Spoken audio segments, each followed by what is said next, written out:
এবার তীব্র গতিতে এগিয়ে আসছে ভারী বৃষ্টি। গত কয়েকদিন ধরে অসাদিসা গরম থাকলেও এবার কিন্তু কালো মেঘ ঘনিয়ে আসছে বাংলার বুকে। কিন্তু ঠিক কোন এলাকায় কালো মেঘ ঘনিয়ে আসবে এবং কোন দিকেই বা ভারী বৃষ্টি হবে তা নিয়ে এই ভিডিওতে আপনাদেরকে বিস্তারিতভাবে জানিয়ে দেব। আপনি ভিডিওটি অবশ্যই শেষ পর্যন্ত দেখবেন। ভিডিওটি ভালো লাগলে একটি লাইক করবেন, আর এইরকমই লেটেস্ট ও হেল্পফুল ভিডিওগুলি সবার প্রথম দেখার জন্য আমাদের চ্যানেলটিকে সাবস্ক্রাইব করে পাশের বেল আইকনটি বাজিয়ে দেবেন। চলুন এক নজরে দেখে নেওয়া যাক। কলকাতা সহ দক্ষিণবঙ্গের বিস্তীর্ণ এলাকায় ফের কালবৈশাখীর দাপটের আশঙ্কা। আলিপুর আবহাওয়া দপ্তরের পূর্বাভাস অনুযায়ী আজও রাজ্যের একাধিক জেলায় বৃষ্টির সম্ভাবনা রয়েছে। ঝড়ের গতিবেগ থাকতে পারে ঘন্টায় 70 থেকে 80 কিলোমিটার। বিশেষ প্রভাব পড়বে হুগলি, পূর্ব ও পশ্চিম বর্ধমান, হাওড়া, পশ্চিম মেদিনীপুর, পুরুলিয়া, বাঁকুড়া এবং বীরভূম জেলায়। পাশাপাশি কোথাও কোথাও শিলাবৃষ্টির সম্ভাবনাও রয়েছে। তবে আগামীকাল থেকে আবহাওয়ার কিছুটা পরিবর্তন হতে পারে।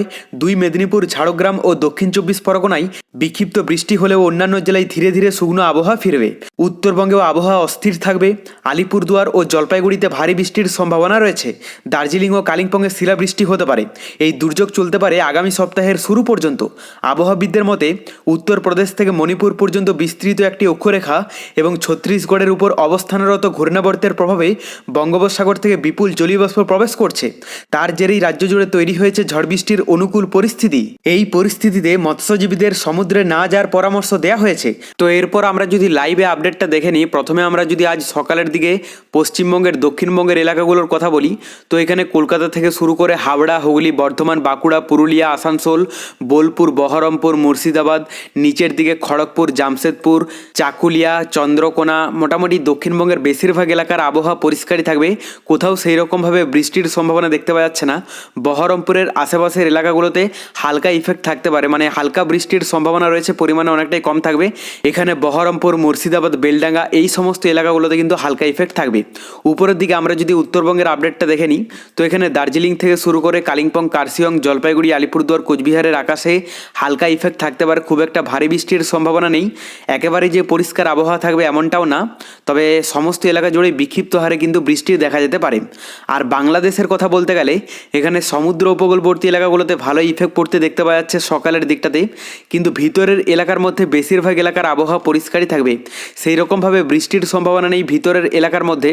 তবে এখানে চট্টগ্রাম, ফটিকছড়ি, মানিকছড়ি, কুতুবদিয়া, কক্সবাজার, টেকনাফ এই সমস্ত সমুদ্র উপকূলবর্তী এলাকাগুলোতে বৃষ্টির আভাস দেখতে পাওয়া যাচ্ছে। তবে এদিকে বরগুনা, বরিশাল, পটুয়াখালী, কলাপাড়া এই সমস্ত এলাকাগুলোতে মোটামুটি পরিষ্কার আবহাওয়াই থাকবে।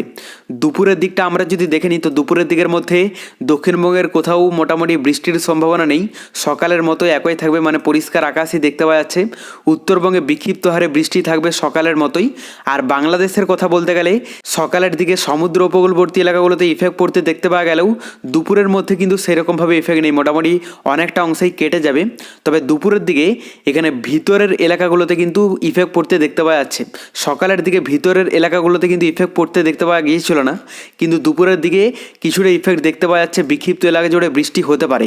আর আমরা রাতের দিকে যদি আবহাওয়াটা দেখে নিই, তো রাতের দিকের মধ্যে দক্ষিণবঙ্গের কোথাও কিন্তু বৃষ্টি হবে না, মানে সকাল থেকে রাত পর্যন্ত যা দেখতে পাওয়া যাচ্ছে দক্ষিণবঙ্গের আবহাওয়া সম্পূর্ণ পরিষ্কার থাকবে। উত্তরবঙ্গের যদি আবহাওয়াটা দেখে নিই, তো উত্তরবঙ্গের মধ্যে যা দেখতে পাওয়া যাচ্ছে সকাল দুপুরের দিকে হালকা ইফেক্ট থাকতে পারে, তবে রাতের দিকে অনেকটা অংশেই কেটে যাবে। যদিও দার্জিলিং, কালিম্পং, কার্শিয়ংয়ে হালকা ইফেক্ট থাকতে পারে, বাদবাকি বেশিরভাগ এলাকার আবহাওয়া পরিষ্কারই দেখতে পাওয়া যাচ্ছে। আর বাংলাদেশের কথা বলতে গেলে সকালের দিকে সমুদ্র উপকূলবর্তী এলাকাগুলোতে ইফেক্ট থাকলেও দুপুরের দিকে ভিতরের এলাকাগুলোতে ইফেক্ট পড়তে দেখতে পাওয়া যাবে। আর রাতের দিকে সমুদ্র উপকূলবর্তী এলাকা এবং ভিতরের এলাকার মধ্যে কোথাও কিন্তু দুর্যোগপূর্ণ আবহাওয়া নেই, সম্পূর্ণ এলাকার আবহাওয়া পরিষ্কারই হয়ে যাবে। দেখুন, এই মুহূর্তে আমরা যদি বঙ্গোপসাগরের আবহাওয়াটা দেখি, তো বঙ্গোপসাগরে সেই রকমভাবে নতুন কোনো দুর্যোগ বা সিস্টেম দেখতে পাওয়া যাচ্ছে না। জলীয় বাষ্পের প্রভাবেই কিন্তু পশ্চিমবঙ্গ, বাংলাদেশে এরকম দুর্যোগপূর্ণ আবহাওয়া দেখতে পাওয়া যাচ্ছে।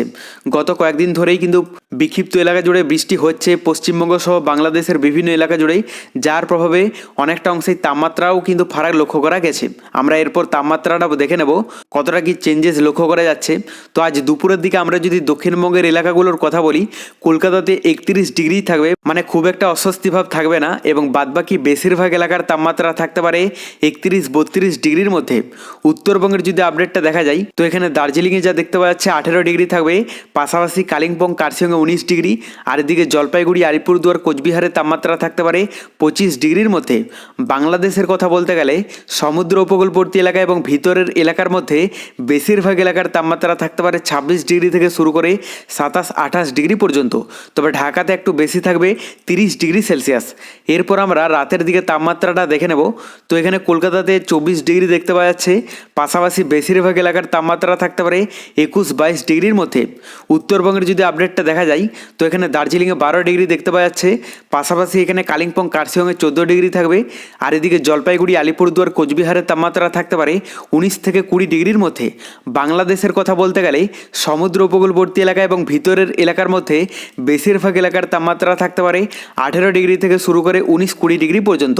তবে ঢাকাতে একটু বেশি থাকবে 23 ডিগ্রি সেলসিয়াস।